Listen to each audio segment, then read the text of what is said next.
Hey guys, it's Alex and Dad from 7th Hour Films back again with Doctor Who Classic. Last time on Doctor Who Classic, we finished up the first season with the last 3 parts of the Reign of Terror. What all happened on that one? Well, first of all, we got to watch some of that animation, which was interesting, sometimes kind of hard to follow. Yeah.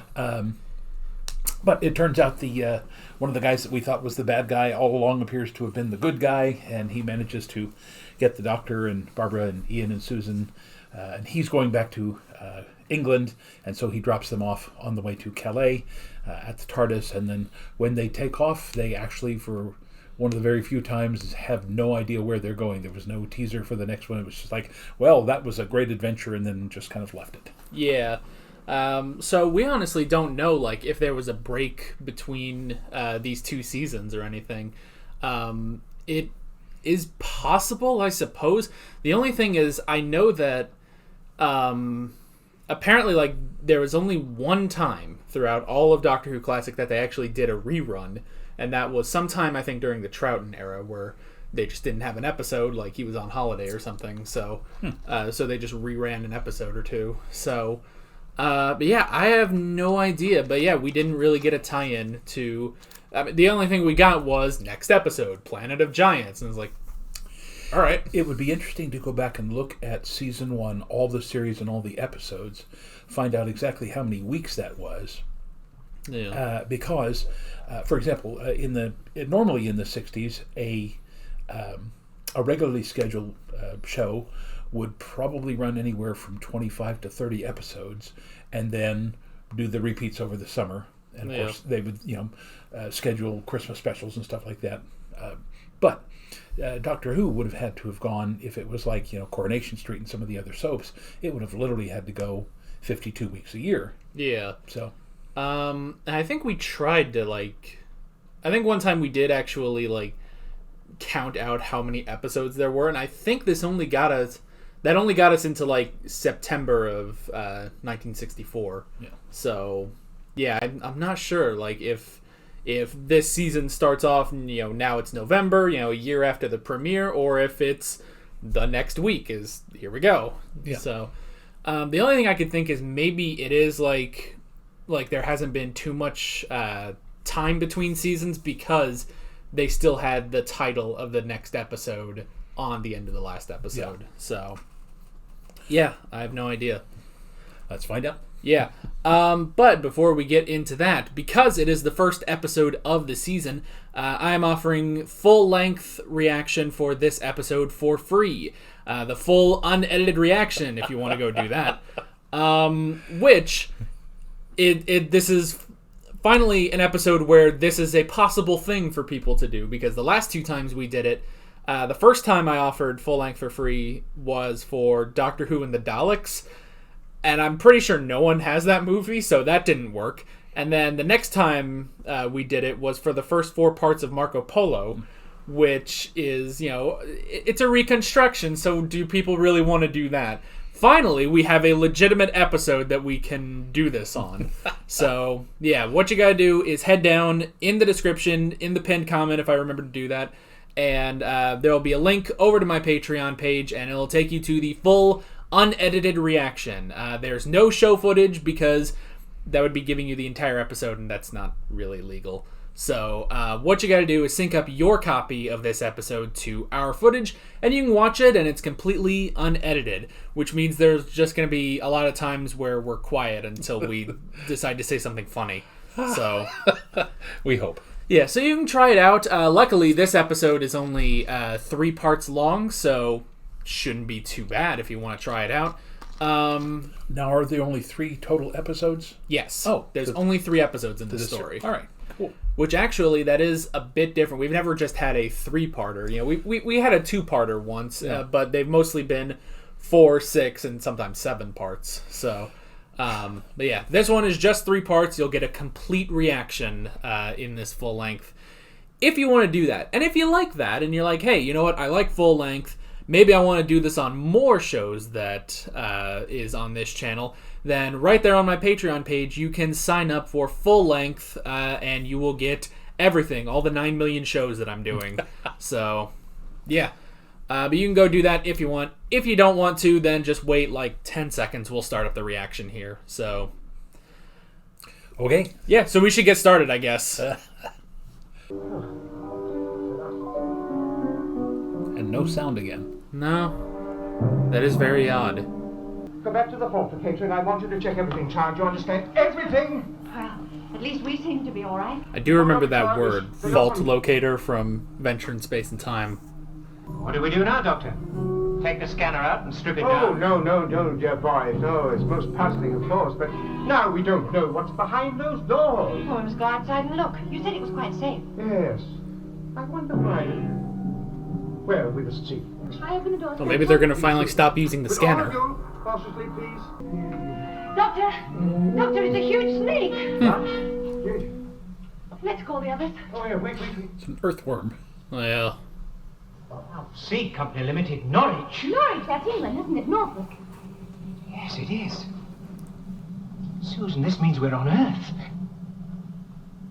Something very odd here. First those amps.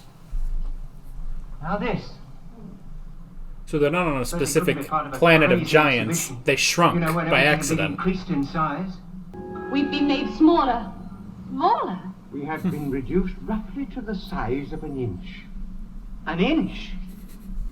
You, me, all of us, and the ship. So it's funny, they can get away with that just being a miniature.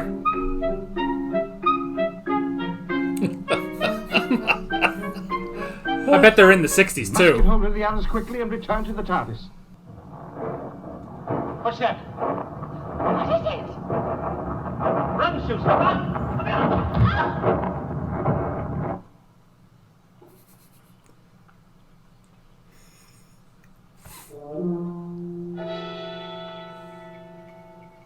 You can pick up the other thing.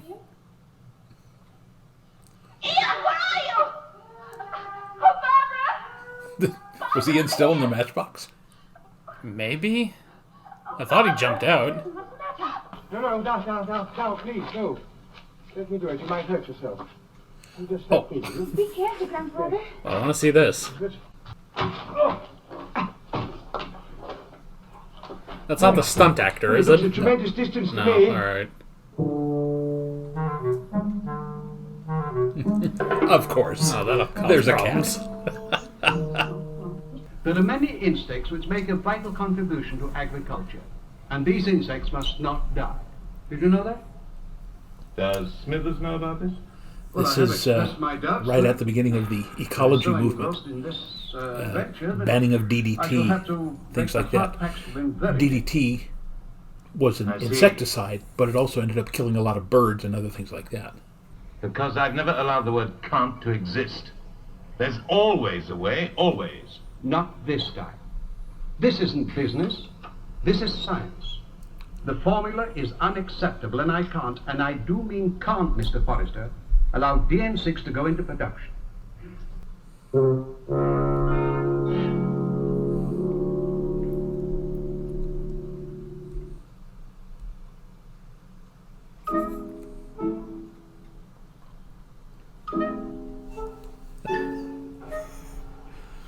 You know, it's a story about shrinking. Guy just died.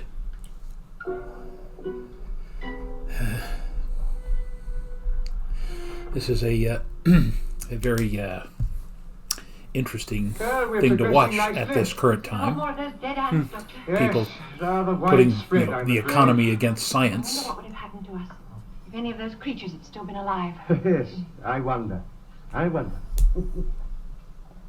It's a great way to save on some effects. Because clearly you need to pour all the effects into this. Did he write something down, or... I don't know.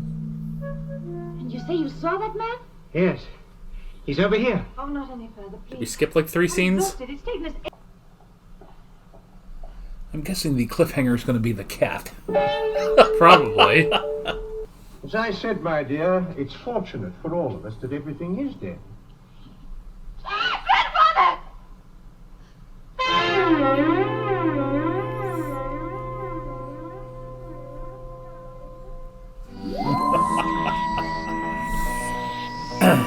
Alright. again, this brings up. There was a great play at the turn of the 20th century by, I want to say he was Swedish, Scandinavian, author named Henrik Ibsen. The play was called An Enemy of the People. And it's a story about two brothers who live in the town. One's a mayor and one's a doctor.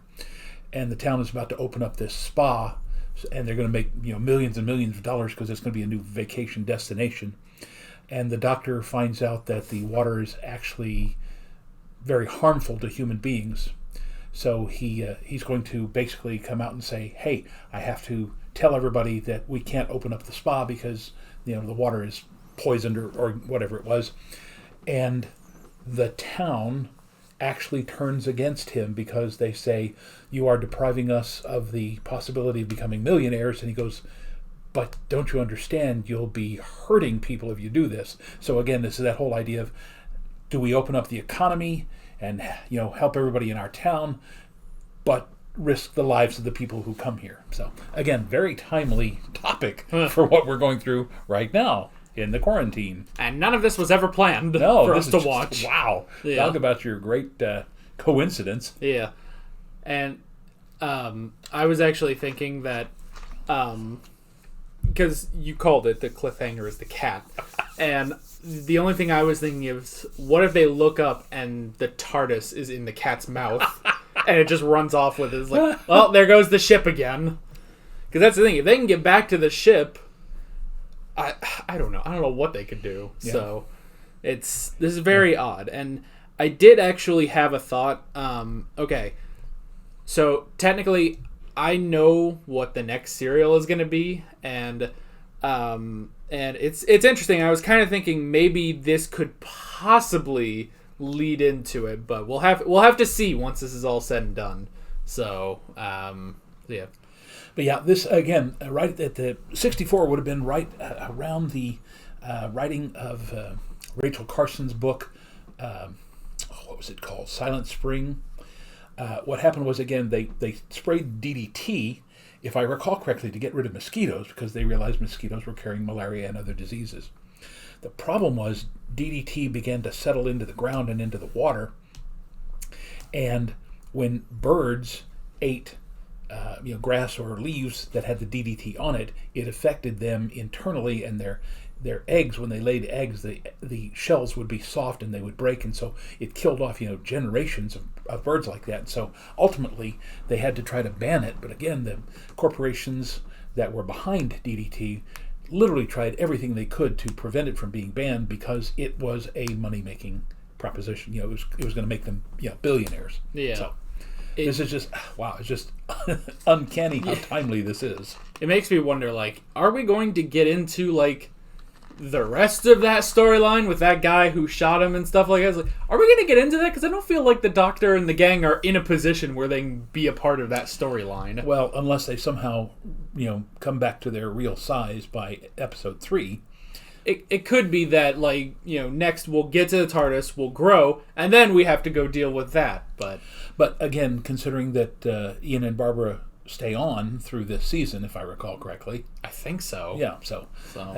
If they are, in fact, back home in 63, and they grew to their natural size, it would seem that they would leave, so. Yeah, that's true. We'll have to see.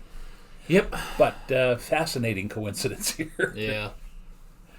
Alrighty, part 2. And again, special effects. What a great thing. The giant earthworm, the giant ant, the dead bee that fell out of the sky when you could hear it going flutter, flutter, flutter, and then thump. So, again, this is kind of reminiscent for me of the Web Planet, where they're going to meet, the giant moths and the other giant insects at that point. Yeah. But that's season 3, if I recall correctly. Something like that. Yeah. Pharaoh was pushed onto me, and he was a nuisance and a fool, always checking every minor detail. I've worked 15.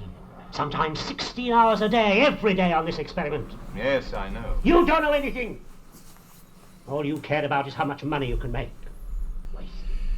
it's also true at the same time, it's a new agricultural revolution. They were trying to figure out ways of getting more crops from the same amount of land so that they could feed people in Africa and other tropical areas.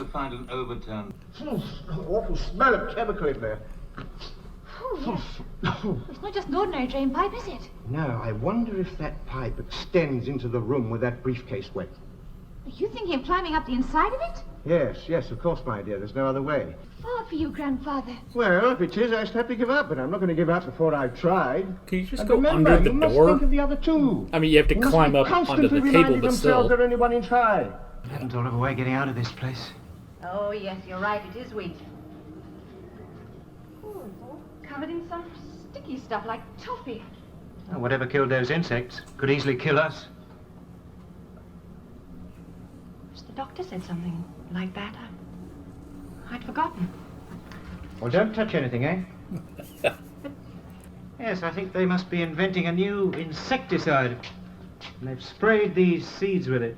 Connect the dots, moron. Surely, I mean, couldn't it be just preserving oil? I doubt it. Anyway, you keep away from it. Tell him. Come on. I'm all right. I'm coming, my chap. I'm coming. All right. Can you get the flap open? Very clever how they only do very close-up shots so that he isn't really climbing. Yeah. Grandfather! Grandfather, we made it! Yes, We cut to the top! yes, I know. Just leave it for me. Oh, very nearly over for me. Oh, yes. It's also interesting how the camera shot is very high and far away to make them look smaller. Yeah. Sort of low growling sound like Ian said, you know? It's also interesting, too, because they're having to build some of these sets to be huge. But unlike a lot of the other serials, there's no way they're ever using this stuff again. Can we climb down the pipe again, Grandfather? It was difficult coming up. Yeah, it's a sure way back down to the garden. I do know that. Oh, Barbara, Starty, look. The sink goes right out into the garden. That makes very little sense. Well, Although theoretically, the pipe then was over a grate, so the water would have gone down the grate. well. But that's still not something you would expect. Let's go get this muck off our hands. There's a sink in the lab. Of course there is. You know, I honestly don't think the gang is going to interact with that storyline. There was some... It's just happening while they're small.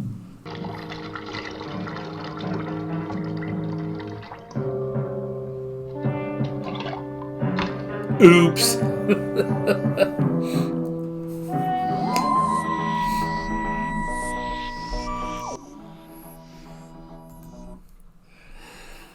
The cliffhanger on this episode is that a guy washed his hands. Yes, but the water is going yeah. to drown Susan and the doctor. Yeah, but that's the thing is that, like, on paper, and last episode it was a cat. It's like, this is weird. I really don't think we're going to interact with that storyline. That's just happening while we're small. There's got to be something that they can do. Maybe if they... I don't know, because they can't burn the report or anything. Like, I'm trying to think... The only thing I can think is that somehow they help get the unaltered report to the department head or whatever. Yeah. And it's like... But they do not seem... They don't even know that's happening. They are just more concerned with the fact that they are small. Yeah. So... Yeah, this is an odd one.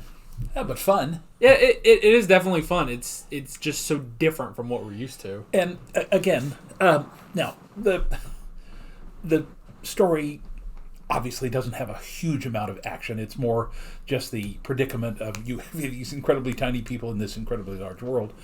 But you got to understand, this is a chance for the set designers to really show off. Yeah. You know, because let's face it, the scales that they've been doing, scale models and everything, have just been fantastic. This is, again, better than almost anything that we saw in the first season. So, yeah, kudos to them. Into the overflow pipe. Oh, the overflow pipe. Okay. That's a nice double image. Abruptly cut off. Thank They feel right, Grandfather. Don't believe it. There we are, you see, my friend? You can't get rid of us as easily as all that, right? So the overflow is down within the drain Yeah. itself? Huh. Alright. What are you doing now? The report itself isn't final Well, enough. I guess I learned something. Telephone department. Sound like Mr. Farrow at all. The tests are very satisfactory. I'm sending in the report. Yes, it is a bad line, isn't it? I hope they get to reuse these sets, because they built a lot of sets for the shrinking episode. I vaguely remember having a phone like that. That first year we were in Alabama, we had a phone that I don't think had a dial on it. You picked it up and asked for the operator. Yeah, I don't think so, Ian. Those old phones were very, very We heavy. sure you can manage, huh?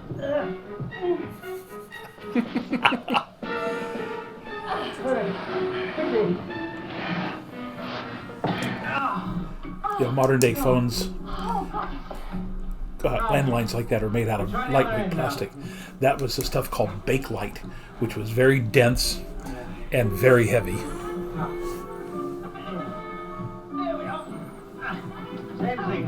I gotta say, the Doctor's really pulling his weight in this episode. Port eyes through to police! Any luck? No. I suspect the operator, not being able to hear anything, will call the police to go out and see what's going on Some there. of it on your hands and Yeah, you didn't tell us maybe. anything about it. But if we can, that dosage of insecticide will be 70 times less dangerous. Practically nothing at all. Are you sure? Yes, I'm quite sure, but we must get it back to the ship. What are we waiting for? Barbara, you're ill. You've got to let us take you back to the ship. You could die. Doctor, make her see some sense. There's nothing I can say, dear boy. Barbara's quite right. Susan.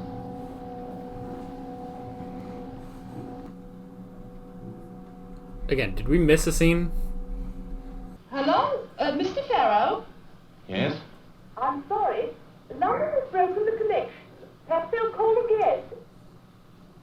Oh, very well. Thank you. It's the same man. No doubt about it. Ah, Constable Bert. We'll soon find out.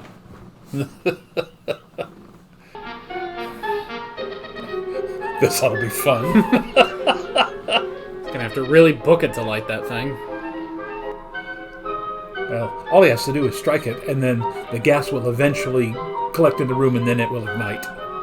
Our problem will be to get away far enough to when it explodes. Explodes? Oh yes, it's going to explode, and when it does, it'll go off just like, well, to us, a 1,000-pound bomb. Is this your best idea? Oh dear boy, try the box at a sharper angle. More force, more dip. Doctor, have you ever tried to lift one of these things? Come on, Ian, let's try again. This is so goofy. George! Calm it down now.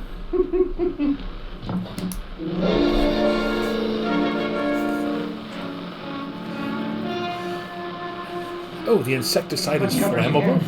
When that thing explodes, there'll be metal flying all over the place. It'll be just like that air raid, Grandfather. Do you remember? Yes, very well. Oh, World War II. Thermal machines, those zeppelins were. Is there anything I can do? Yes, that seed over there by the chair. Take it over to that table.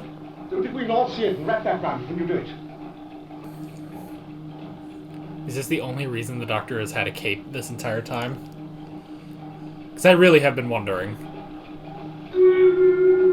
So if the seed shrinks, that means they're back to their normal size. I guess that's true.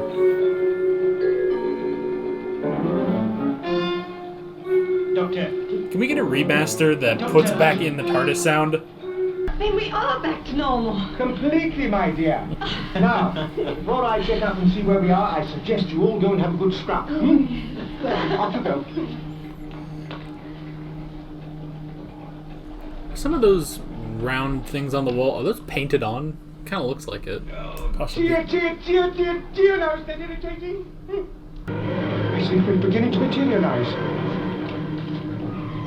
Perhaps I should know now where we are.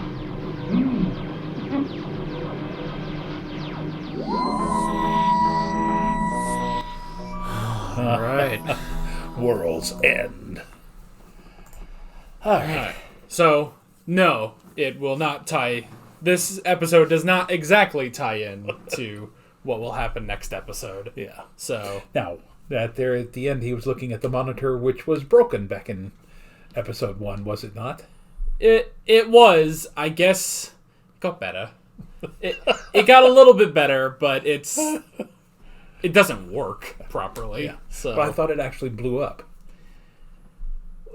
I mean, I think they wanted you to think it blew up, although the effect they used looked like they recorded something blowing up and then just put that on the screen. Okay. Instead of actually blowing up the screen. All right. Well, that was fun. It was. It was a lot of fun. Definitely goofy. And very interesting that it just, like, they weren't that concerned about the other plot going on. Like, I mean, they sort of were in there. It's like, oh, it's the insecticide, and we should do something about this. And then that's, they were able to get the police officer there. But the thing was, they didn't know the other story because, again, every time they heard the giant people, it was just that low rumble. So they didn't know that it was going to kill all the insects. They did know that one of the guys shot one of the other guys. So they knew that something nefarious was going on. Right. But it was when Barbara came in contact with it and they began to realize it was poisoning her that they said, well, we need to get her back to her normal size because then it wouldn't harm her. But yes, they knew that it was harming the insects. Yeah. So. Well, and that it could poison the food and the water, so that it could become harmful to humans. Yeah. So, but yeah, that was just interesting that that there were basically two different stories going on, and they really didn't connect that much. Yeah. So, like, you could have had this insecticide story anywhere, but they put it with the story of the gang has been shrunk down. So, yeah, that was pretty odd. The first thing I wrote down was the scanner, because that was just an interesting... it was an interesting effect. It looked like they recorded something exploding, and then they played that recording on the scanner. Yeah, I firmly believe that the scanner had blown up. Yeah, I think it's something. It was something. It was definitely malfunctioning at the very least, but... then at the end when he's like, oh, maybe we'll see where we are, and then it just didn't come up, and it's like, so is it out of commission now? Because I don't remember. I think because when we first did the Daleks, I was like, oh, they have a scanner, and they gotta check the scanner before they go out. It's like, that is not what the Doctor does. Like in the modern setting, he'll just be like, okay, I think this is where we are. Let's go out and find out. So, but I think even like when we went on to Tomb of the Cybermen, they still had the scanner and stuff like that, even in the Troughton era. So maybe it'll be all right. I don't know. The scanner's an important character right now. The next thing I wrote down was that they were shrunk, which is very odd. It's definitely interesting. I'd like to actually see this in a modern episode where you could really play around with all the visual effects in the modern day, but it still was really good here too. Now, this is kind of the reverse of what a lot of the late 50s and early 60s science fiction were. He mentioned there this could be as poisonous as radiation. With the advent of the nuclear age, we saw films like Them, which was about giant ants, and Godzilla, which of course was some kind of reptile that grows to enormous sizes. I believe there was a story called The Incredible Shrinking Man, but I can't remember that for sure. But again, most of it is you have one very large object and then everybody else is normal. Here they took the opposite approach, which is most everything is normal, and then they're the ones that have been shrunk down. So it was a kind of an interesting approach, especially for TV at this time. Yeah. And again, very well done for television.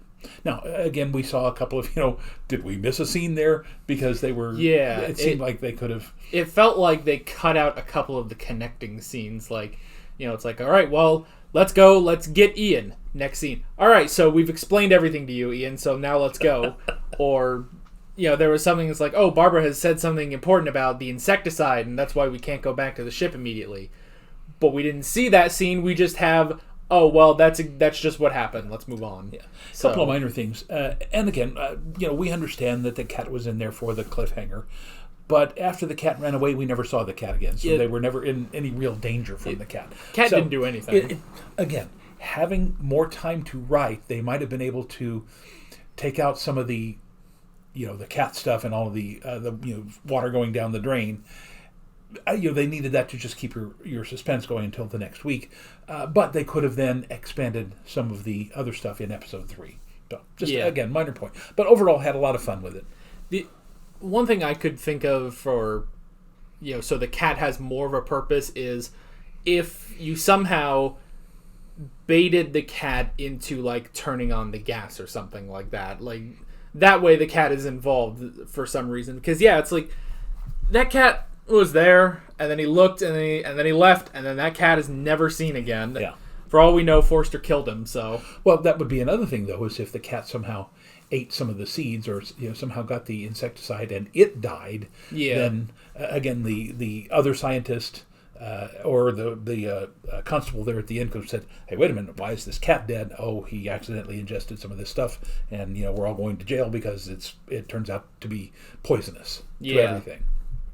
Which, I guess that leads on to the next note, is the insecticide plot line, which, again, that was just going on while the gang was shrunk, so that was just interesting. And again, I did wonder if this could possibly tie into what the next serial was going to be. It's like, okay, all this insecticide that, is exterminating all these, plants, and, it's also killing animals as well as insects, and it's like, oh, maybe it might accidentally start exterminating the humans. And it's like, Well, that would be interesting if they were to go into the future and find out that this had that effect on the world. Again, I think this was more, a very topical thing in the early 60s, where, banning of DDT and other pesticides, and realizing that we were beginning to... I mean, this is the beginning of the poisoning of the oceans with all the mercury that was going in and killing the fish and stuff like that. So, again, once again, the writers of Doctor Who are taking some very topical things and you're putting them into... well, in this case, a 1963-64 time period, but also, putting them into the things with the Daleks, who were, basically stand-ins for the Nazis and things like that. So it's always cool to now as an adult. I don't know that I would have gotten that as a kid, but us watching it now, it's going, wow, that's really, really cool that they were doing that as early as 64. Yeah. Well, and then also... the fact that, we can see, okay, this is what they were trying to, say back then, and it was very topical back then. And like you said, it's ironically topical now, too, for other reasons, but... Yeah, again, that whole... Now, again, I don't know in the early 60s how much the economic impact of DDT, well, I don't know if they were, again, pushing it because it was going to make them millions of dollars. But there were scientists who said, we can't use this stuff because it does more than what it was supposed to. Yeah, which is basically what we had with the two of them going back and forth. Smithers, which isn't there a character on The Simpsons called Smithers? That's what I always think of now. And so, but yeah, with Smithers being, he was basically like coming around to it, where it's like, no, we can't use this. This will kill too many. This could start poisoning humans. Whereas Forrester, he just really wanted the money. Yeah. So, let's see. Pretty much a lot of these notes are just the various situations that the gang found themselves in. So the first one of those that I wrote down was the cat, which, the cat really didn't do anything. Yeah. Like, it would have been interesting if maybe the cat came back or something, but, let's see. I thought it would have been cool if, he said, stand still, don't move, don't look it in the eyes. But quite honestly, a cat, looking at even something as small as him, if they had made, jumping up and down and yelling and screaming, the cat would have been freaked out and ran away anyway. Yeah, that's true. So, now see, what would have been a real threat to them would have been a dog, because a dog, especially, we know our dog, like, there are days where I'll look outside and our dog Darby, there's just a bunch of flies around him, and he's just like looking around and like trying to eat them out of the air. Yes. Or the best thing is when there's a frog in the yard, because he is so perplexed by them. He'll just like watch them, and then they'll jump up, and he just keeps following them. Yeah. So a dog probably would have been more dangerous to the four of them than the cat. I do wish, though, that we could have had, like, we got to get back to the TARDIS, so they like ride the cat back to the TARDIS. I could see them doing that in the modern episodes. First off, because they have the budget, but also because, I don't know, like, I could see Matt Smith riding a cat back to the TARDIS. So, and again, I thought it would have been really cool if, on that cliffhanger, when they looked up and saw the cat had the TARDIS, like, in his mouth. that would have been funny, yeah. Yeah, so, let's see, we also had the pipe. The pipe, which sort of brings up that, the Doctor really was pulling his weight in this one. Like, I guess we had some, last episode where, it's like, all right, the Doctor's having to do some physical stuff here, where, first off, the Doctor walked 12 kilometers to get to Paris, and then, took a shovel and just really whacked that guy. But yeah, like, in this episode, it's like, all right, so they need to climb up all the way to get to this sink, and it's like, really? The Doctor did that? Well, if you think about it, if that drain pipe that they were climbing up was connected to the sink, then it's really, just, table height. It's not so. Yeah. It wouldn't be like they're climbing up one of the drain pipes on the outside of our house, which go all the way up to the ceiling. Yeah. But still, again, very clever use of the way they framed it, so that you saw Susan climbing a space of maybe 2 feet, and then looking down, and then there's the Doctor doing the same thing. So, but still, you're right. The Doctor's doing way more physical stuff in the last 2 episodes, last 2 serials, than he has done in the previous year, practically. It makes me wonder if that's going to continue. Like, he is doing more physical things throughout, like, these next 2 seasons, because that will be extra weird, because we know that Hartnell's health was starting to decline. Who knows? Maybe that's part of it. He has to keep, like, climbing pipes and everything in these shows. So, let's see. And then the other thing, we had the briefcase, which was interesting. Good sets for when, they show the close-ups of them, like, getting out. I was like, all right, that looks like an exact replica of a briefcase, just on a larger scale for the actor to walk around in. And actually, that was the thing, is, like, I don't know why, but it was always, like, the funniest thing when you would just see the object and you just see their head just sort of peek around the corner and then they start to walk out. I don't know why, that was always funny. So, and probably maybe the most impressive of these, of these small sets was the sink, I feel like. Because they had the giant chain that went to the drain stopper, and then they had, completely, white, layout for the sink, and the, metallic drain there with a hole in it. And it's like, wow, that might be our, like, best set we've had, and it's a sink. So, but yeah, obviously the show is getting much more popular, and so the designers are putting a lot more time and effort into it. And obviously they were getting more money to do that, because there, like you said, there were some sets that were used in this that will probably never be used again. Yeah, well, that was the other thing I was wondering about. It's like, okay, they have the interior of the house, and I guess the interior of the lab too, and then they also had the interior of the operator, and it's like, okay, this is and there's a lot in these sets too. It's like, all right, this is like a fully furnished room in this house, and there's a bunch of like, there's desks and there's cubby holes, and they're all filled in this place with the operating. It's like, they have to use this again then. But those are easier to do because the BBC, doing pretty much anything at this point, would have had a way to set up a telephone operator's connection board, and the costumes, of course, obviously contemporary, 1960s, the constable, all of that stuff would have been very easy for them to throw together. That, to me, that's the easy part. Yes, they look very good, but the BBC was known for that. What's really good was the sink and the briefcase, and being literally in the cracks of the ground as they're making their way towards the house. Yeah, and there's a giant worm. There's a bead that they dropped down. Yeah. There was a moving fly at one point. Yeah. So, and then I guess the only other one that I wrote down would have been the phone, which was also interesting that, well, first off, that they thought that they could speak through the phone. Like, I was thinking, like, okay, maybe there's going to be some explanations. Like, well, the phone will fix what they sound like and it will all work out. And it's like, no, that didn't work. No. Maybe that's what the doctor thought, but it just did not work out that way. But again, what did work was the fact, and again, I don't know that you've ever seen this here at our house or anywhere else, but yeah, you leave the phone off the hook, and today there's a sound that's even more annoying than the busy sound that comes out on our end. But back then, because they weren't computer connected, they were still operator connected, when she lifts up the phone and says, hey, what's going on, and there's no answer, then her immediate reaction is, I mean, even if the constable wasn't her husband or whatever that was there,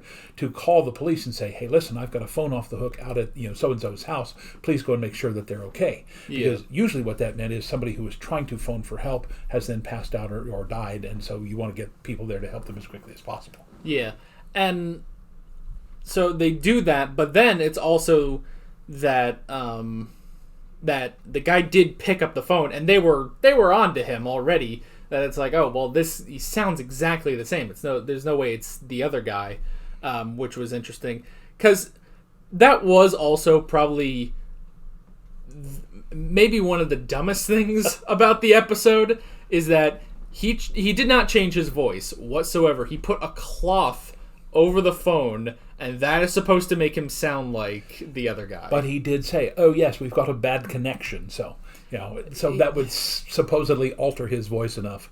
But she caught on and said, I've spoken to this guy many, many times, and that doesn't sound like him. Right. So that was interesting. I did write down the explosion, which at first when it's like, okay, let's try to create a fire, it's like, why don't you go burn the formula? It's apparently this is the only copy of the formula, and so it's like, well, if you just burn that, then you're good. So, but again, their problem was there. You'll notice when Susan said, "Why don't we try to lift it up and take a look at it by stepping back?"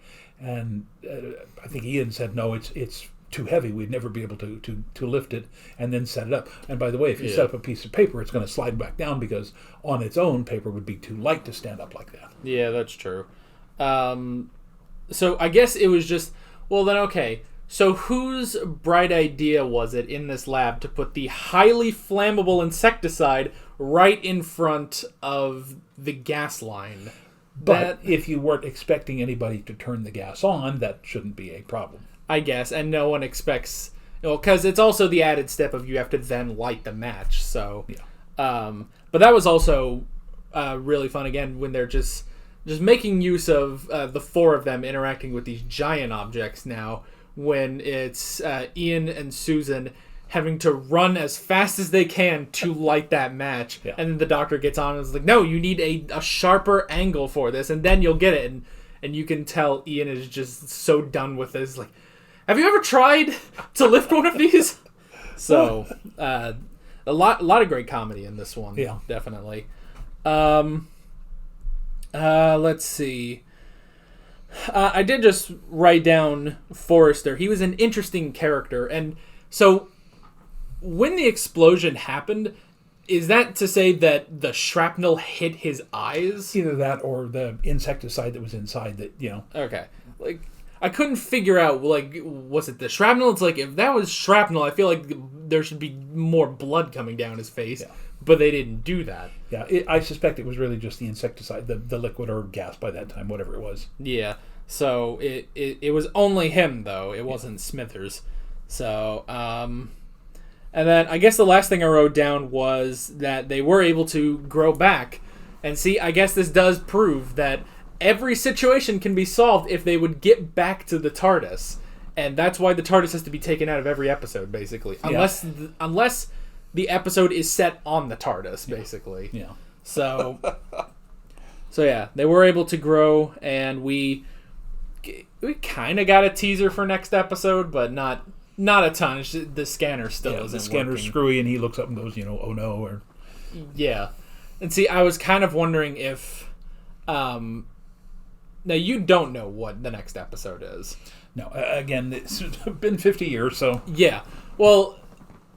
Actually, 56 years by this time, I think, yeah, or 55 years. So yeah, I've forgotten.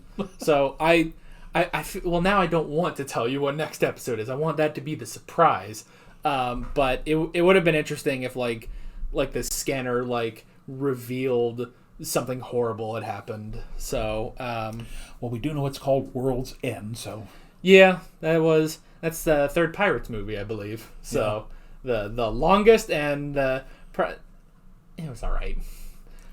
You know, the second and third Pirates movies get a bad rep. They're all right. And well, again, it's one of those things where they didn't capture the unique storyline flavor of the first one. Yeah. They just seem to pile on more and more stuff that just was unnecessary. It seems to me that both of those scripts could have been pared down and had been much better by it. Yeah, they're trying to be Lord of the Rings. Yeah. So, anyway, but I guess we're off topic about that. But that is pretty much all I wrote down for this episode. You got anything else? I think we're good. All right, then that is pretty much it. Next time we will be starting the first 3 parts, because technically next episode is a 6-parter. We're only doing the 3 parts, though. Okay. So, yeah, that is pretty much that. With all that being said, we're Alex and Dad from 7th Hour Films, and we will see you guys next time. Take care. Alright guys, thanks for watching this video. If you want to watch more of our Doctor Who classic reactions, you can click on the playlist, you can subscribe if you haven't done that already, and be sure you hit that notification bell. You can support me on Patreon and follow me on social media, links below in the description. See you guys later.